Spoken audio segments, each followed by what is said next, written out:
आप सबको मेरा बहुत बहुत नमस्कार। मैं सुमित, आपका लाइफ और बिजनेस कोच।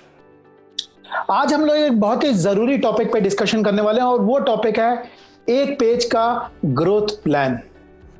क्या है ये एक पेज का ग्रोथ प्लान? देखिए, आज के सेशन में जो मैं डिस्कस करने वाला हूं वो मैं ये डिस्कस करने वाला हूं कि क्या स्टेप्स होते हैं सारे के सारे जो आपको सीक्वेंस में लेने चाहिए ताकि आपका बिजनेस ग्रो कर सके या आप उस रास्ते पे पहुंच सके जिससे आपका बिजनेस ग्रो कर सके। देखिए, बहुत सारे बिजनेस के भाई लोग मेरे पास आते हैं, कुछ चीजें पूछते हैं, सर मुझे मार्केटिंग कैसे करनी है, सेल्स कैसे करनी है, इस तरीके के क्वेश्चन पूछते हैं। जबकि मैं उनसे कहता हूं अगर आप ये वाले स्टेप्स फॉलो करेंगे तो आपको खुद पता चल जाएगा कि बिजनेस में वो कौन सी जगह है जहां पे मुझे काम करना चाहिए। तो आज के सेशन में मैं आपको यह बताने वाला हूं, सबसे पहले वो जरूरी कौन से 10 स्टेप हैं जिन पे अगर हम कायदे से पीस बाय पीस छोटा करके काम करेंगे तो ऑटोमेटिकली आप देखेंगे आप उस रास्ते पे पहुंच जाएंगे जहां से ग्रोथ आती है। दूसरी चीज मैं आपको यह भी बताऊंगा इसमें कौन कौन से चीजें हैं इन स्टेप्स में जिसे करने से आपकी डायरेक्ट ग्रोथ आती है। और उसके बाद मैं आपको यह भी बताऊंगा कि कौन कौन सी चीजें हैं जिनसे डायरेक्ट ग्रोथ नहीं आती लेकिन ग्रोथ आती है। तो यह है एक पेज का ग्रोथ प्लान जिसमें स्टेप्स होते हैं कि मेरा टारगेट मार्केट कौन है, मेरा प्रोडक्ट क्या होगा, मेरी मैसेजिंग क्या होगी, कौन सा मीडिया होगा जिसके थ्रू मैं अपने कस्टमर के पास पहुंचूंगा। एक बार मैं कस्टमर के पास पहुंच गया तो मेरा लीड का सिस्टम कैसे होगा, मैं इंक्वायरी कैसे मैनेज करूंगा, उनके बाद जो मेरी इंक्वायरीज होंगी उन्हें नर्चर कैसे करूंगा, कैसे उनका ख्याल रखूंगा, कैसे इंश्योर करूंगा कि मेरी इंक्वायरीज में लीकेज नहीं हो रही, और उसके बाद मैं सेल्स कन्वर्जन कैसे करूंगा, कैसे वो सिस्टम बनाऊंगा जिससे मेरी ज्यादा से ज्यादा सेल हो, मैं डिलीवरी कैसे करूंगा, जो प्रॉमिस किया है कस्टमर से उस प्रॉमिस को कैसे फुलफिल करूंगा। उसके बाद मेरा कस्टमर का लाइफ टाइम वैल्यू सिस्टम क्या होगा, कैसे मैं अपनी कस्टमर की लाइफ टाइम वैल्यू कैलकुलेट करूंगा और कैसे ये काम करूंगा कि उस पे से हम काम कर सकें और कस्टमर की लाइफ टाइम वैल्यू बढ़ा सकें ताकि हमारा कस्टमर हमारे साथ जुड़ा रहे, हमारी ग्रोथ आती रहे रिपीट से। उसके बाद 10वां पॉइंट होगा मेरा रेफरल का क्या सिस्टम है। ये स्टेप्स आपको सीक्वेंस में फॉलो करने पड़ेंगे। अगर आपकी ग्रोथ नहीं आ रही है तो यही कहीं है जहां पे उसके आंसर छिपे हुए हैं। तो आज के सेशन में मैं इस पूरी चीज को डिटेल में लूंगा और इस चीज को हम डिटेल में डिस्कस करेंगे। सबसे पहले ये वाली चीज देखते हैं कि प्लान होता क्या है। क्या होता है प्लान? प्लान एक तरीका होता है किसी भी चीज को करने का, किसी रिजल्ट को पा लेने का। प्लान के अंदर स्टेप्स होते हैं 1 2 3 4 5। आपको ये इंश्योर करना होता है ये सारे के सारे जो स्टेप्स हैं ये कायदे से फॉलो हो रहे हैं ताकि आपका रिजल्ट आए जो आप चाह रहे हैं। ऐसा हो सकता है कि आपके प्लान में कोई कमी हो, लेकिन वो चीज जब आप करते हैं तो आपको पता चल जाता है कि भाई कमी है, ये मुझे मेरे गोल की तरफ नहीं पहुंचा रही, तो क्या करना होगा, मुझे वहां पे पहुंचना होगा। तो अगर आपको अपनी कंपनी में ग्रोथ चाहिए और अगर आपको अपनी कंपनी को बढ़ाना तो ये 10 के 10 स्टेप आपकी कंपनी में होने चाहिए। अब इन स्टेप्स की डिटेल में जाऊंगा, पहले इसका मतलब समझाता हूं। ग्रीन क्या है और येलो क्या है। येलो वाले जो बक्से हैं ये वो बक्से हैं जो आपकी कंपनी में कॉस्ट सेविंग में मदद करते हैं। मतलब यहां पे आपका पैसा जाता है और यहां पे आपका पैसा खर्च कम होता है। देखिए, आपका जो प्रॉफिट होता है, कंपनी का प्रॉफिट बढ़ाने का एक ही तरीका होता है, या तो रेवेन्यू बढ़ा दो या उसकी कॉस्ट बचा लो। जो ग्रीन वाले बॉक्सेस हैं इन पे काम करके आप डायरेक्ट रेवेन्यू बढ़ा सकते हो और अपनी सेल्स बढ़ा सकते हो। ठीक है, अब मैं बताता हूं, इन स्टेप्स की डिटेल में जाता हूं और क्या क्या होता है। सबसे पहले माय टारगेट मार्केट का मतलब मेरा कस्टमर कौन है, क्या मुझे क्लैरिटी है। आपको बताता हूं, क्लैरिटी आपको ऐसी होनी चाहिए कि आपका जो दिमाग है और आप अगर आंख बंद करो तो आपका कस्टमर आपको नजर आना चाहिए। उस कस्टमर वो पूरा दिन कैसे बिताता है आपको यह पता होना चाहिए। आपको यह पता होना चाहिए उसके दिमाग में चिंताएं क्या हैं, उसे कौन कौन सी परेशानियां होती हैं, वो कौन कौन से उसकी जिंदगी के मकसद हैं। अपने टारगेट कस्टमर को, मार्केट को समझने का मतलब आप उसके दिमाग में बैठे हुए हो और आपको पता है कि उसके दिमाग में क्या चलता है। जब आपको ये वाली क्लैरिटी होगी तब आप अपने कस्टमर को पहचाने हो। और ये पहला जो स्टेप होता है ना, ये भी ना पेड़ की जड़ की तरह होता है। अगर आपकी ये चीज क्लियर नहीं है ना तो बाकी सारी चीजें आड़ी तिरछी होंगी। जब आप अपना टारगेट मार्केट डिफाइन कर लेते हैं, उसके बाद आपका नेक्स्ट आता है मेरा प्रोडक्ट। जब आपने अपना टारगेट मार्केट डिफाइन करा होगा तो आपने उसमें यह भी बताया होगा मेरा जो कस्टमर है यार, उसको ये परेशानी है और ये उसकी जिंदगी के दर्द है। जब आप उसके दर्द और परेशानियां समझ लेते हो और जिंदगी की महत्वाकांक्षाएं और उसके गोल समझ लेते हो, तब आता है आपका प्रोडक्ट। क्यों? क्योंकि आपका प्रोडक्ट या तो उसकी कोई परेशानी दूर करता है या उसको उसके गोल की तरफ पहुंचवाता है। तो कस्टमर की जब आपको नीड समझ में आ जाती है, जब उसके दुख दर्द और उसकी महत्वाकांक्षाएं और गोल समझ में आ जाते हैं, तब आपको अपना प्रोडक्ट के बारे में यह सोचना होता है यार मेरा प्रोडक्ट इसकी प्रॉब्लम कैसे सॉल्व करता है, मेरे प्रोडक्ट से इसकी कौन सी प्रॉब्लम सॉल्व होती है, क्या मेरा प्रोडक्ट इसे ज्यादा पैसे कमाता है, क्या मेरा प्रोडक्ट इसकी कॉस्ट कम कर देता है, क्या मेरा प्रोडक्ट इसकी जिंदगी का कोई डर भगा देता है। क्योंकि आपका प्रोडक्ट उसकी जिंदगी में कहीं फिट होना चाहिए और इस तरीके से फिट होना चाहिए आपके प्रोडक्ट से उसकी कोई प्रॉब्लम सॉल्व होनी चाहिए। जब इस स्टेप की आपको क्लैरिटी आ जाएगी मेरा कस्टमर कौन, मेरा प्रोडक्ट उसकी कौन सी जरूरत पूरी करता है, तब उसके बाद नेक्स्ट स्टेप पे पहुंचते हैं आप, माय मैसेज।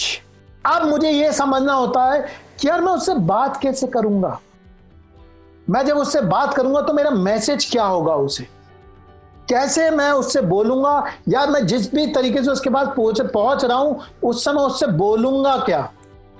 यह चीज बहुत जरूरी है कि मैं उसे बताऊंगा कैसे जब वो मेरे सामने आएगा, उससे क्या क्या बात करूंगा और क्या क्या बात नहीं करूंगा। तो माय मैसेज क्लियर होना चाहिए, क्योंकि जब आपको ये क्लैरिटी होगी तो आपकी सेल्स टीम को भी होगी, सबको होगी। लेकिन आपको दिमाग में पता होना चाहिए मुझे उससे बात क्या करनी है, और बात कौन सी करनी है, जो कस्टमर की नीड है, जो उसके दर्द है, दुख है, जो उसके गोल है। आपका प्रोडक्ट या तो कस्टमर के गोल अचीव करवाना चाहिए, या उसके कोई दुख दर्द कम करना चाहिए, उसकी कॉस्ट कम करनी चाहिए, या उसकी रेवेन्यू कमवाना चाहिए। तो आपको यह सोचना पड़ेगा ये आदमी के पास अगर मैं जा रहा हूं, इमेजिन करिए आंख बंद करके, तो मैं इससे बात कैसे करूंगा। क्यों? क्योंकि बात मुझे कस्टमर के काम की करनी होती है, अपनी नहीं करनी होती कि मैं फलाना हूं और मैं डिगाना हूं, मेरा प्रोडक्ट में ये है, मेरे प्रोडक्ट में वो है। ये बात नहीं करनी है, वो बात करनी है जो उसकी दिलचस्पी की है, और उसके बाद मेरा प्रोडक्ट उसकी वो प्रॉब्लम कैसे रिजॉल्व करता है, ये वाली बात करनी है।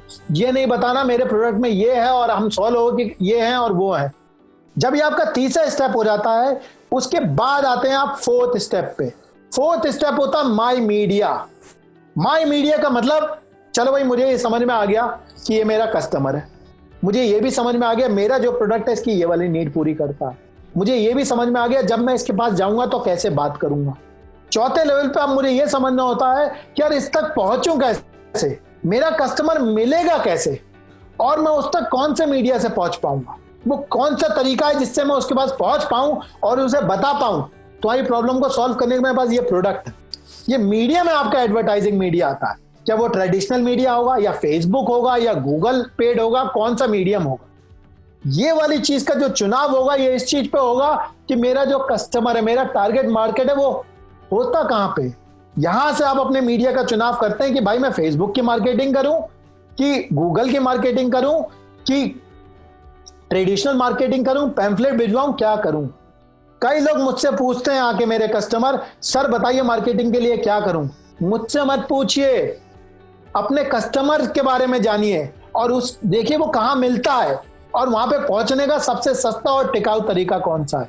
मैं आपको बताता हूं, आपकी एडवर्टाइजिंग तभी इफेक्टिव होगी जब आपने पहले के 3 स्टेप सही से कर लिए होंगे। मेरा कस्टमर कौन है, सेकंड मेरा प्रोडक्ट क्या है, थर्ड मेरा मैसेज क्या है। जब ये 3 चीजें क्लियर होंगी तब आप चौथे नंबर पे मीडिया पे उसका इस्तेमाल करवा पाएंगे और अपने एडवर्टाइजमेंट और वो जो जरिया है जिसके थ्रू आप उसके पास पहुंच रहे हैं उसे इफेक्टिवली यूज कर पाएंगे। ये बॉक्स येलो इसलिए है क्योंकि अगर आपने पिछले तीनों काम ढंग से नहीं करे होंगे तो आप आड़े तिरछे मैसेज भेज रहे होंगे, पूरी दुनिया को गा रहे होंगे। वो नहीं करना है, सिर्फ अपने कस्टमर के बारे में सोचना है, वो कहां कहां मिलता है, उसके पास कैसे पहुंचूं, कैसे बताऊं अपने प्रोडक्ट के बारे में। आपको एक चीज मैं बता देता हूं, पहले वाले में देखिए मैंने 3 मार्केशन बनाई, ये आपका 3 डिवीजन है इस पेज पे, आप देखिए पहला सेक्शन ये वाला है, सेकंड सेक्शन ये वाला है और थर्ड सेक्शन। ये जो पहला सेक्शन है ये पूरा पूरा आपके कस्टमर तक पहुंचने का सेक्शन है। यहां तक आप क्या करते हो, अपने कस्टमर तक पहुंचते हो, जो आपकी ख्वाहिश होती है वो वाली ख्वाहिश पूरी होती है। जब आप ये वाला काम सही से कर लेते हो, 4 स्टेप का काम, उसके बाद आप नेक्स्ट स्टेप पे पहुंचते हो। अब क्या होता है, अब तक क्या हो गया, अब तक आपने अपने कस्टमर को पहचान लिया, आपको अपने प्रोडक्ट की पहचान हो गई, आपने जरिया मैसेज चुन लिया कैसे उसके पास पहुंचूंगा, और सही जरिए से आप उसके पास पहुंच गए। जब आप अपने कस्टमर के पास पहुंच गए तब आता है ये 5वां स्टेप। 5वां स्टेप मतलब जब मेरे पास लीड आएगी, लीड मतलब जब मेरे पास इंक्वायरी आएगी, तो इस इंक्वायरी को मैं कैसे डील करूंगा, कैसे स्टोर करूंगा, कैसे इंश्योर करूंगा ये वाली चीज कि मेरे पास जो लीड आ रही है वो मैक्सिमम तरीके से कन्वर्ट होकर मेरा कस्टमर बन जाए। तो ये आपका लीड सिस्टम चाहिए होता है। याद करिए, ध्यान से देखिए इस वाले शब्द को, सिस्टम शब्द को। सिस्टम का मतलब होता है मशीन, मशीन का मतलब कंसिस्टेंट रिजल्ट। कंसिस्टेंट रिजल्ट मतलब आदमी पे डिपेंडेंसी नहीं, मैंने लीड का सिस्टम बना रखा है कि मेरे पास जो इंक्वायरी आएगी उस इंक्वायरी के साथ मैं ऐसे स्टोर करूंगा, ऐसे इंक्वायरी को क्वालिफाई करूंगा और ये पता लगाऊंगा ये काम की इंक्वायरी है और फिर आगे बढ़ूंगा। मैंने आप लोगों के लिए एक वीडियो बनाया था, उस वीडियो का नाम था 0 एक्सपेंस में कंपनी को कैसे डबल करें। वो वीडियो जरूर देखेगा यूट्यूब पे। वो वीडियो पूरा का पूरा माय लीड नर्चर सिस्टम के अराउंड है। लीड नर्चर सिस्टम मतलब आपको बताता हूं, अगर आपके पास 100 कस्टमर आते हैं तो सिर्फ 3% होते हैं जो उस समय राजी होते हैं आपसे खरीदने के लिए। 7% होते हैं जो ओपन होते हैं आपकी बात सुनने के लिए, शायद खरीद लें। 30% ऐसे होते हैं जो कि उस समय रेडी नहीं होते, लेकिन अगर आप तमीज से उनके साथ काम करेंगे तो थोड़े टाइम के बाद वो आपके पास आ जाएंगे। आप देखेंगे बहुत सारे लोग होते हैं जो इस 30% कस्टमर पे ध्यान ही नहीं देते हैं, यार वो कहां गया छूट के, उसके बाद वो लौट के आया कि नहीं, क्यों नहीं आया, क्यों, क्योंकि अगले दिन फिर से लीड आ जाती, फिर से लीड आ जाती। तो क्या होता है, बहुत सारा जो रखा हुआ सामान होता है उसे हम फेंकते रहते हैं, जबकि वहां पे आपकी 2 गुनी और 3 गुनी ग्रोथ रखी हुई। अगर आप ये वाला स्टेप सही से करेंगे, लीड का नर्चर सिस्टम बनाएंगे, तो आपके पास आपकी मार्केटिंग के लिए लीड का सिस्टम होना चाहिए और लीड का नर्चर सिस्टम होना चाहिए। क्योंकि अगर आपने पहला स्टेप भी ढंग से कर लिया और ये स्टेप नहीं करा तो सारी मेहनत बेकार। तो लीड सिस्टम और लीड का नर्चर सिस्टम होना चाहिए। याद करिए उस कस्टमर को, जो कस्टमर आपके पास आया और बोल के गया, सर मैं ना 5 दिन बाद आऊंगा, आपको बताऊंगा। आप क्वेश्चन पूछिए खुद से, 5 दिन बाद क्या आपने उसको फोन करके पूछा, सर आप कह रहे थे 5 दिन बाद आओगे, क्या हुआ? ऐसे कितने पर सारे कस्टमर आप छोड़ देते हो जो आपके दरवाजे पे आते हैं लेकिन आप लौट के नहीं जाते। ये होता है लीड नर्चर सिस्टम। ये सिस्टम अगर नहीं है तो आपका ये सिस्टम बेकार, पहला वाला। इसीलिए कह रहा हूं सारी चीजें जुड़ी हुई हैं और स्टेप बाय स्टेप होनी चाहिए, तभी आप बेस्ट तरीके से अपने रिजल्ट ला पाओगे। तो छठे लेवल पे आता है लीड नर्चर सिस्टम के बाद माय सेल्स कन्वर्जन सिस्टम। मतलब कि चलो भाई मेरी लीड आ गई और मैंने उसे सही से रख लिया, अब सेल को कैसे कन्वर्ट करूं, मैं कैसे अपने कस्टमर को बताऊं कि मेरा जो प्रोडक्ट है वो उसका फायदा पहुंचा सकता है। और ये वाला जो स्टेप होता है ये मशीन की तरह होना चाहिए। आप भी वही बात कर रहे हैं, आपकी सेल्स टीम भी वही बात कर रही है, लेकिन ये स्टेप जब तक सही नहीं होगा, जब तक आपने पहला स्टेप, दूसरा स्टेप और तीसरा स्टेप सही से नहीं कर रखा। पहला स्टेप क्या था? पहला स्टेप था कस्टमर की पहचान। सेकंड स्टेप क्या था? मेरा प्रोडक्ट और वो उसको कैसे फायदा पहुंचाता है। और थर्ड स्टेप मेरा मैसेज। जब तक आपने वो वाली चीज पे काम नहीं कर रखा होगा तो आपका सेल का कन्वर्जन सिस्टम नहीं होगा। सेल कन्वर्जन सिस्टम का मतलब मेरी सेल की ओपनिंग कैसे होगी, शुरुआत में मैं कैसे बात करूंगा। सेकंड स्टेप, मैं कस्टमर के बारे में जानूंगा कैसे। थर्ड स्टेप, मैं उसे अपना प्रोडक्ट इंट्रोड्यूस कैसे कराऊंगा। फोर्थ स्टेप, मैं उसे नेगोशिएट कैसे करूंगा। फिफ्थ स्टेप, उसे डील कैसे दूंगा। सिक्स्थ स्टेप, क्लोजिंग कैसे करूंगा। ये होता है आपका सेल्स का सिस्टम और ये मशीन की तरह चलना चाहिए, तभी आप देखेंगे आपके रिजल्ट आएंगे और आप दूसरे लोगों से अपना काम करवा पाएंगे। क्या ये वाली चीज क्लियर है? एक बार मेरा सेल्स का सिस्टम कन्वर्ट हो गया मतलब अब मेरा कस्टमर बन गया। वो जो लीड और इंक्वायरी थी वो क्या हो गई, आपका कस्टमर बन गई। यानी कि अब आप देखेंगे अपने स्टेज में हम यहां पे आ गए, अब हम अपनी कंपनी के अंदर आ गए। यहां तक क्या था, पहले स्टेप में हमने कंपनी के बाहर थे, लोगों को जाके बता रहे थे भाई मैं ये हूं, आपकी ये नीड है, मैं ऐसे पूरी करता हूं। ये वाली हमारी प्रोसेसिंग थी कि इंक्वायरी आ गई, उसे कस्टमर तक कैसे पहुंचाऊं, बनाऊं। अब वो कस्टमर बन गया है। अब आया आपका 8th step, my delivery system. मतलब मैंने कस्टमर से जो प्रॉमिस किया है, इस प्रॉमिस पे डिलीवर कैसे करूं। और ये सबसे परम धर्म होता है आपका, सबसे पहला धर्म होता है अपने कस्टमर से जो प्रॉमिस करना उसे एक्सीड करना। अगर आपने उसे टाइम का प्रॉमिस किया, क्वांटिटी का प्रॉमिस किया, क्वालिटी का प्रॉमिस किया, वो पूरा होना चाहिए। जब आप ये वाला काम कर लेते हैं तो क्या होता है, आपको रिपीट आना शुरू होता है। रिपीट से आपका कस्टमर से आपको उसकी लाइफ टाइम वैल्यू मिलना शुरू होती है। मैं आपको बताता हूं कितने सारे बिजनेस ओनर्स के साथ काम करता हूं। जब मैं उनके कस्टमर एलटीवी सिस्टम पे जाता हूं तो मैं उनसे पूछता हूं आपका रिपीट कितना चल रहा है, कितने कस्टमरों के आपके पास ऑर्डर आए और कितने कस्टमर के ऑर्डर महीनों महीनों से नहीं आए। जब मैं उनके सामने ये वाला सिस्टम उन्हें बना के देता हूं, उनकी आंख खुल जाती है। कहते हैं कि सर इसका तो हमारे बहुत दिन से ऑर्डर नहीं आया, क्योंकि देखते ही नहीं है, वो सिस्टम ही नहीं बना हुआ है। जब जैसे वो उनके पास अप्रोच करते हैं तो कस्टमर बताता है सर आपके प्राइस थोड़े महंगे हो गए। तो क्या कहता है, सर इस कोड पे तो मैं भी आपको कर दूंगा, बल्कि 5 पैसे कम पे दूंगा। फिर से कस्टमर लौट के आ जाता है। तो क्या होता है, अपने हर कस्टमर पे नजर होनी चाहिए, उसकी पूरी लाइफ टाइम वैल्यू पे नजर होनी चाहिए। ये सिस्टम होना चाहिए हमारे पास। उसके बाद जो होता है वो होता है रेफरल सिस्टम। अब भाई जो मैंने इतनी अच्छी मेहनत करी है, इतनी अच्छे लोगों के साथ काम किया है, इनसे रेफर कैसे करवाऊं। याद करिए आप अपने जब बिजनेस में आपके पास जो भी रेफरल से लोग आते होंगे, वो लोग बहुत आसानी से कन्वर्ट होते हैं, क्योंकि उनके लिए आपको ये 7 स्टेप फॉलो नहीं करने पड़ते।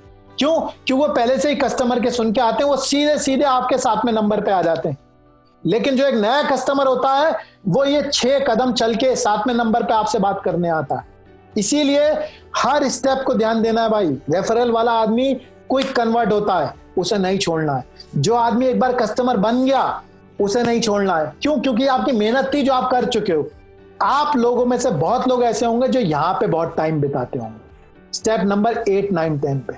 तो क्या होगा, 8, 9, 10 पे जो लोग टाइम बिताते हैं उन लोगों की जो ग्रोथ होती है वो एकदम से नहीं आती, वो धीरे धीरे आती है। क्यों? क्योंकि आप बाहर जाके किसी को बता तो रहे नहीं।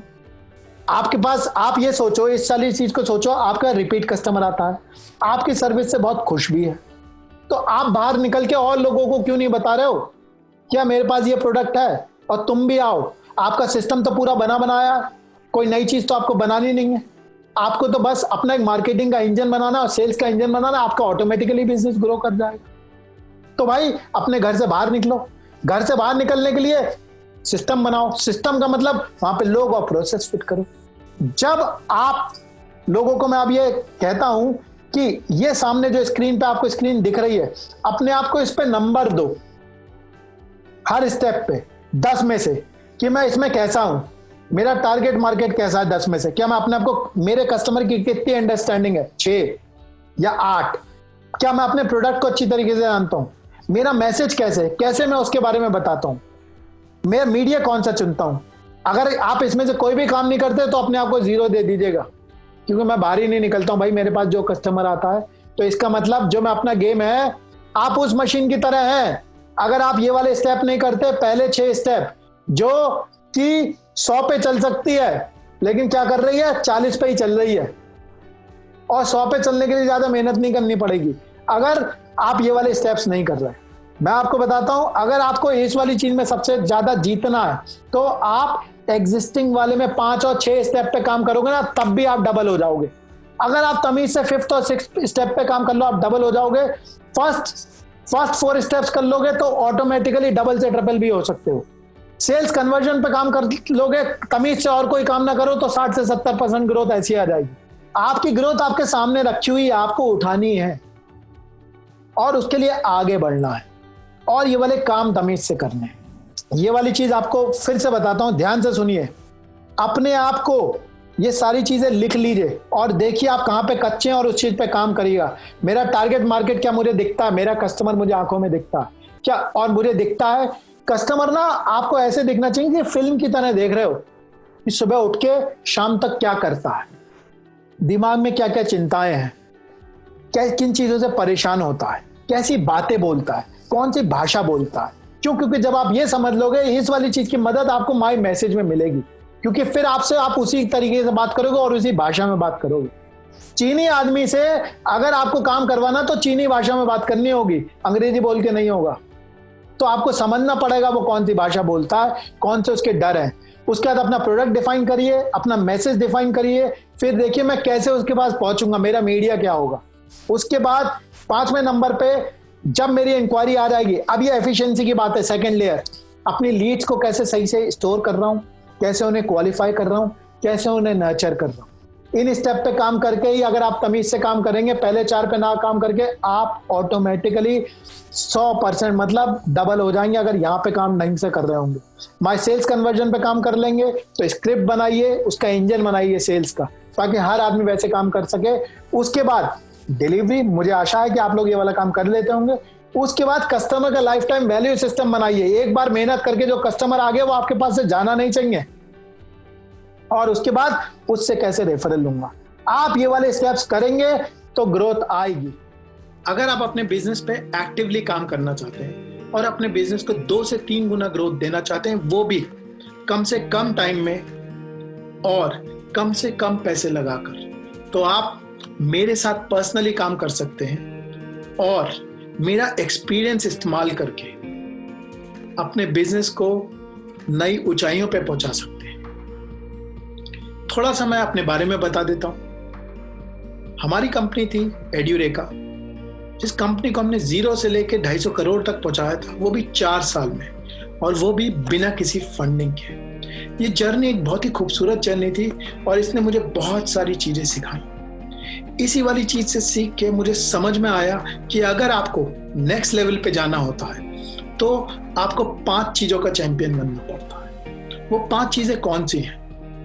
सबसे पहली चीज मार्केटिंग का चैंपियन, सेल्स का चैंपियन, पीपल का चैंपियन, सिस्टम का चैंपियन और मैनेजमेंट का चैंपियन। आपको ये 5 चीजों पे चैंपियन बनना पड़ेगा, तो आप देखेंगे ऑटोमेटिकली आपका बिजनेस ग्रो होना शुरू हो जाएगा। इसी के लिए मैंने एक प्रोग्राम डिजाइन किया है जिसे मैं ग्रो योर बिजनेस प्रोग्राम कहता हूं।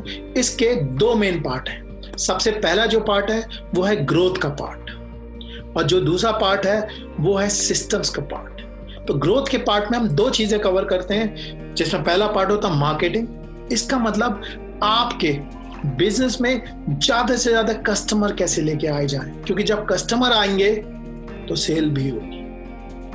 सेकेंड लेवल पे सेल्स, इसमें हम इस चीज पे काम करते हैं कि सेल्स के कन्वर्जन कैसे बढ़ाए जाए। 100 आदमी आ रहे हैं तो ज्यादा से ज्यादा को कैसे कन्वर्ट किया जाए, तो इसके लिए क्या स्ट्रैटेजी होनी चाहिए, क्या हमारी स्क्रिप्ट होनी चाहिए, कैसे हमें बात करनी चाहिए ताकि कम से कम रिजेक्शन हो, हम ज्यादा से ज्यादा सेल कर सकें। एक बार जब हम ग्रोथ का पार्ट कवर कर लेते हैं, उसके बाद हम सेकंड पार्ट पे पहुंचते हैं जिसे मैं सिस्टम्स का पार्ट कहता हूं। इसके 3 मेन हिस्से होते हैं। जो पहला हिस्सा होता है वो होता है मैनेजमेंट का हिस्सा, कि मैं ऐसा क्या करूं कि 1 से 1.5 घंटे में अपने काम को मैनेज कर सकूं और ग्रोथ पे काम कर सकूं। जो सेकंड हिस्सा होता है वो होता है पीपल का हिस्सा, क्योंकि जब मुझे बड़ा होना होता है तो मुझे लोग चाहिए होते हैं। लोगों से कैसे काम करवाना है, लोगों को हायर कैसे करना है, कम और अनस्किल्ड लेबर से कैसे काम लेना है, ये सारी चीजें हम इस चीज में कवर करते हैं। और उसके बाद सिस्टम्स, क्योंकि आपको अगर नेक्स्ट लेवल पे जाना है तो आपको अपने सिस्टम को ऑटो पायलट में पहुंचाना पड़ेगा और इस तरीके से काम करना पड़ेगा कि आप मौजूद ना हो तब भी आपके बिजनेस पे इंपैक्ट ना। इस प्रोग्राम की एक खासियत और है, आपको अपनी ग्रोथ के लिए ऐसी स्ट्रैटेजीज और फ्रेमवर्क चाहिए होते हैं जो आपके बिजनेस के लिए काम कर सके। तो इस प्रोग्राम की यही खासियत है कि ये किसी भी बिजनेस के लिए कस्टमाइज प्रोग्राम है। या तो आपका गुड्स का बिजनेस हो सकता है जिसमें आप रॉ मटेरियल प्रोड्यूसर हो सकते हैं, सप्लायर हो सकते हैं, ट्रेडर हो सकते हैं, मैन्युफैक्चरर हो सकते हैं, ब्रांड के ओनर हो सकते हैं, डिस्ट्रीब्यूटर हो सकते हैं या रिटेलर हो सकते हैं। या आपका सर्विस का बिजनेस हो सकता है जिसमें आप कोई प्रोफेशनल सर्विस दे सकते हो, जैसे CA, accountant, consultant, digital marketing. या ऐसा हो सकता है कि आपका रेस्टोरेंट हो या प्रोफेशनल सर्विसेज हो, इसमें पूरी सर्विसेज भी कवर है। इन सब के लिए आपको अपनी कस्टमाइज वर्कबुक्स मिलती हैं, आपको अपने कस्टमाइज स्ट्रैटेजीज और फ्रेमवर्क मिलते हैं जो आपके बिजनेस के लिए जरूरी होते हैं। इस बात पे हमने बहुत ज्यादा ख्याल रखा हुआ है ताकि आपको इस प्रोग्राम में अपने बिजनेस के लिए कस्टमाइज ग्रोथ प्लान मिले जो कि आपके बिजनेस के लिए एप्लीकेबल। इस प्रोग्राम की एक खासियत और है, आप कई बार चीजों को सुन तो लेते हैं, कई बार समझ भी लेते हैं, लेकिन आपने देखा होगा फिर भी रिजल्ट नहीं आता। और वो रिजल्ट इसलिए नहीं आ पाता क्योंकि आप उन चीजों को अपने ऊपर अप्लाई नहीं कर पाते। तो जब तक एप्लीकेशन नहीं होगा रिजल्ट नहीं आएगा। तो इसीलिए हमने इस बात पे बहुत ध्यान रखा है कि जैसे ही आप एनरोल कराते हैं आपको आपका एक पर्सनल कोच मिल जाता है जो आपको असाइन हो जाता है और आपकी ग्रोथ जर्नी में आपके साथ खड़ा रहता है और इस बात का बहुत ज्यादा ध्यान रखता है कि जो भी चीज आप सीख रहे हैं वो आप अपने बिजनेस में अप्लाई कर सके, हैंड होल्डिंग कर सके। क्योंकि आप सीख लेंगे, समझ लेंगे, लेकिन अप्लाई नहीं करेंगे तो रिजल्ट नहीं आएगा, और रिजल्ट नहीं आएगा तो हमारा मकसद पूरा नहीं होगा। इसीलिए जैसे आप ज्वाइन करेंगे आपको एक पर्सनल कोच असाइन हो जाएगा जो कि इंश्योर करेगा कि आप अपनी ग्रोथ पे काम कर रहे हैं और जहां जहां आपको मदद की जरूरत है वहां पे आपको वो मदद दी जा रही है। ये प्रोग्राम एक लाइव ऑनलाइन प्रोग्राम है, इसे आप अपने फोन से कहीं से भी ज्वाइन कर सकते हैं और कभी भी ज्वाइन कर सकते हैं। दूसरी खासियत यह है इस लाइव प्रोग्राम की कि इस लाइव प्रोग्राम की रिकॉर्डिंग्स भी आपको दे दी जाएंगी ताकि आप उन्हें बार बार देख सकें और उससे फायदा उठा सकें, क्योंकि इसमें इतनी सारी नॉलेज होती है कि आप उसमें से बार बार देख के हर बार कुछ ना कुछ इंपॉर्टेंट इंफॉर्मेशन निकाल सकते हैं। इसलिए आपको पूरी रिकॉर्डिंग्स दे दी जाएंगी। इसके साथ आप एक बार जब प्रोग्राम ज्वाइन कर लेते हैं तो आपको इस प्रोग्राम की पूरी लाइफ टाइम एक्सेस मिलती है। इसका मतलब आप जितनी बार चाहें उतनी बार ये प्रोग्राम ज्वाइन करें और उसके लिए कोई फीस नहीं होती। तो आइए और बार बार इस प्रोग्राम को ज्वाइन करें। इस चीज के बारे में आप और जानना चाहते हैं तो आप डिस्क्रिप्शन सेक्शन में जा सकते हैं जो कि नीचे है और वहां पे फॉर्म भर सकते हैं, जिससे हमारे जो कंसल्टेंट हैं वो आपको कॉल कर लेंगे और आपको बता देंगे कि आपकी इस वाले प्रोग्राम से मदद हो पाएगी और हो पाएगी तो कैसे हो पाएगी। आप ब्रोशर भी डाउनलोड कर सकते हैं जिसके अंदर जो जो मैंने बोला है उसकी सारी की सारी डिटेल मौजूद है। तो एक बार फिर से अगर आप अपने बिजनेस को ग्रो करना चाहते हैं वो भी कम से कम पैसे में और कम से कम टाइम में, तो आप मेरे साथ डायरेक्टली काम कर सकते हैं, मेरे एक्सपीरियंस को इस्तेमाल कर सकते हैं और अपने बिजनेस को नई ऊंचाइयों पर पहुंचा सकते हैं और अपने सारे ड्रीम्स पूरे कर सकते हैं। आशा करता हूं कि मेरी आपकी मुलाकात होगी। I look forward to see you. Thank you very much. Bye bye.